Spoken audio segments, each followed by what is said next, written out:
you could set these buttons so you never have to open up all this stuff. Right. Right now, they're not set very well because we didn't have a lot of data. Mm-hmm. So this little window, this little magnifying glass, I click on that, and it creates a preview of what the software is going to do in this detection part. Okay. So without the filtering, just the detection. So this custom value is what I entered last night. These default values are you're going to see are not so great. Right. Right? So this custom value that I created, and I'll show you how I did that in a second, I can also, once I found a good one that works, I can right-click and then save those settings to low. Okay. So if I expand that and look at it, what have I done?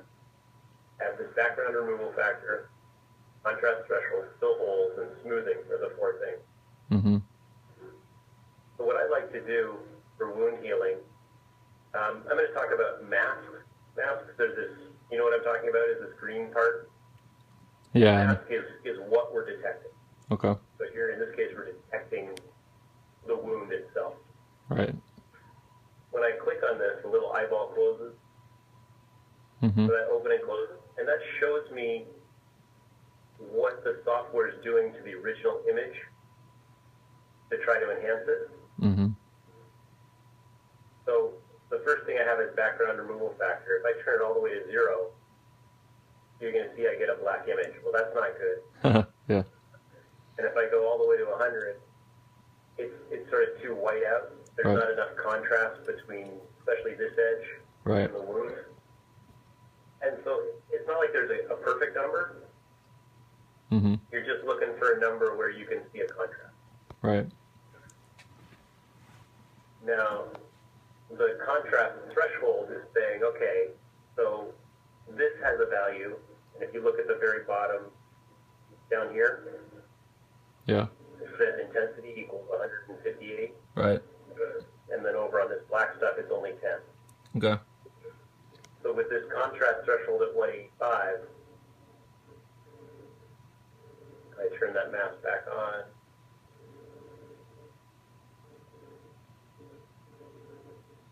Why is it not there?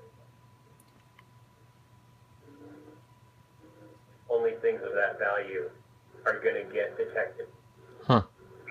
Now, what I want to try to do, especially with wound healing, is you see how this one is connected a little bit? Yeah. So that'll all get kept. So I want to find the minimum value here that, oops, I'm going the wrong way. So I guess the maximum value that finds the whole center section but minimizes the crap Right. inside, in between the cells. And it's totally okay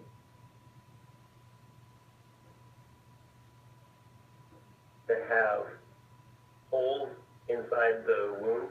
Uh-huh. I don't have a good example of that. So right now we're on frame 11. Yeah. But just for fun, I'll switch to, that's frame 1. I try to look at a couple of frames and make sure that I'm okay throughout. And this looks all right. Mm-hmm.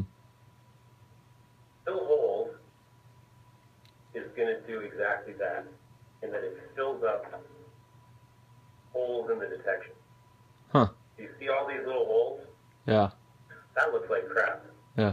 But since we know we want this whole region to be filled in, I set this to a really high number, really high, 10,000. And that just means that a whole of area 10,000 square microns will get filled if there's stuff all around it. And I think I pulled this calibration, you see in the bottom corner, of 0.89 micrometers per pixel Yeah. from one of your images, from the metadata. How did you know that? That many microns equaled? If for every image, there's a metadata file. Uh-huh. So when I open your images in ImageJ, for example, Right. I can click on Get Info, and it tells me camera the image was taken on, what the exposure time was, what the resolution was, the magnification. That's cool. If it was recorded. Right. So there are some, if that wasn't set up to do that, sometimes it's just generic information. Okay. And if it's set up incorrectly, it can be wrong, which is why I asked you about it. Right. So that's what came up when I looked on one of your images. Huh. And I'm assuming they're all the same magnification. And I think the time frame was 900 seconds, which is 15 minutes. 900. 15. Does that sound about right? 900 seconds or how many? 15 minutes? No. For the whole Between video? frames. No, between frames. Oh, I don't know. Yeah, I haven't ever figured that out actually. Because I just set it to be, take 6 pictures every 15 minutes for 15 hours. And so however long it takes the stage to move to the next image. So... Okay, so that's probably right though. If you're doing it if you're setting up to be every 15 minutes, it'll probably come back to the same one every 15 minutes. Right. Yeah, so that's right. This last one, smoothing factor, again, it does exactly what it says. It smooths out these edges. So if I increase that, you should see it smooth out a little bit. Mm-hmm. Sometimes that can be nice if you're trying to join two regions that are close. Right. Or it just depends on which one. So you'll see we still have all this little crap sort of hanging around the outside, and that's what the filtering is for. So this is a min object size. When I click on this one, it's now going to include the filtering. Now the reason I want to do this first is if I set the filtering to 1 and use this, I get nothing.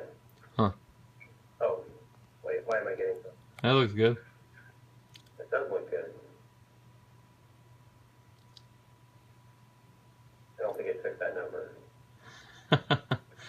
Maybe we'll start with that. Oh, min object size, right, so 1, so it's keeping all these little things, right, which we don't like. So, there's 2 things. 1, I can just sort of play with this until it looks good, Mm-hmm. which is fine. If you want to be more scientific about it, there's this button down here called Annotate, and I select the region area, and I could draw a region and get an idea of how big this thing is. Right. So that tells me that the area is 44,000. Huh. Oh, 400,000, sorry. Where am I from? Mm-hmm. So keeping anything above 70 is probably good enough. Because really all I want is this one big region, right? I want to get rid of all the little stuff. Right. So once you have that set, again, last time I saved these settings, I'll save those settings to low and save that. So next time if we come to an image, I should just be able to hit low and small. Where you see that? Lowest what? Well, so remember when I played with these buttons before? Yeah. They were kind of crap. Yeah. Right? They didn't give a good detection. Mm-hmm. So what I did by right-clicking on this button and saving it, Yeah. I saved all these numbers to this button. Yeah. Okay? Right. And I can even go so far as to rename them if I want. Okay.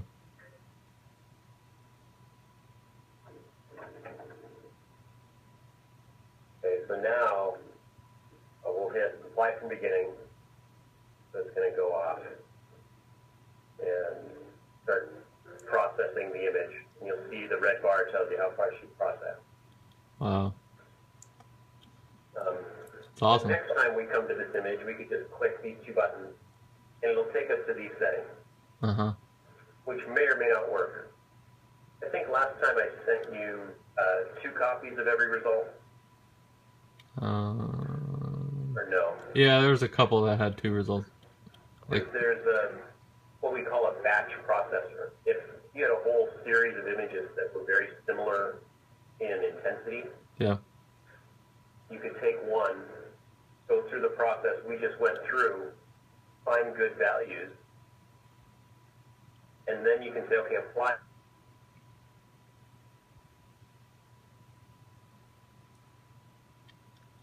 All your results. I kind of lost you there. Yeah, so you say if you had similar results, then you could just batch process everything together using the same settings. Right. Okay. So with the 6 images you sent me last time, I had found settings that were, I found that I had to do small adjustments for each one to get really good results. Yeah. But I got decent results when I sort of picked middle values. Mm-hmm. And then I could use the batch process. So it's sort of a question of, do you want to do a lot of data and get okay results? Or do you want to spend more time and get better results? Right. And, that's sort of a choice, right? Yeah. Depending on what's important to you. Right. Now, a lot of the measurements that you wanted to perform or that were given to you by Lemesys, we have them now, but that version of the software is currently in quality testing. Okay. So I was playing with it yesterday, and I got 90% of the results, and then I found a problem, and so I sent it back to the software and said, fix this. Huh. But that should be up by the end of the month. Okay. So you see this finish down here, this processing complete. I can click on the chart tool, and there's my wound area, Right. slowly decreasing. Okay. Right, and we can play that back and look at it. Now we might want to get a little more, it looks like we missed a little bit of the wound, Uh-huh. so we might want to get a little, we could redo it and get a slightly better detection. Uh-huh. And I would just do that by going back to, let's find a frame.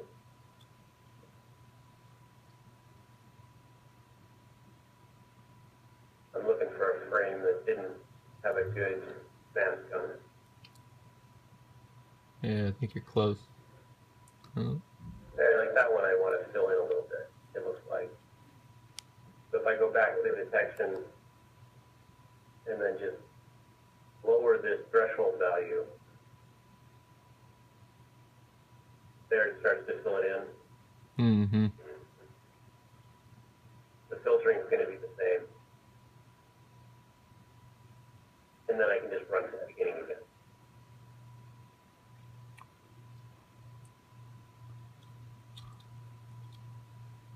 Yeah, that's awesome, man. So what we did is I used this little magnifying glass on the detection. That brings up a preview of this image. I turn off the mask, the green part, and set this background removal factor. I just swing it back and forth. Usually I go to like extremes, like 25, and see which one looks better, and pick a number in between. Then I turned that mask back on and set the contrast threshold. Mm-hmm. I had set the whole size really big because we just want the one object. Right.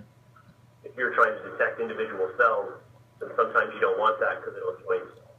Yeah, I don't want to do that. No. But for your work, you probably always want this to be a big number. Yeah. And then smoothing was sort of an option of whether or not you want to get these little things taken out the side, or if you'd rather see a nice smooth edge. Right. And that's, I think, more of a personal preference. Yeah. In this case. And then the filtering just got rid of the little detections in between the zones. Yep. Right? So I just set all those by looking at this image and then hit go. You can always reapply. Up here you can, where we did the mask, if you want to, you can right click and add a mask, or even in this area, just hit create mask, and you can do a second run with different settings and compare. Okay. If you wanted to. Right. How would you do the batch process thing you were saying? Okay.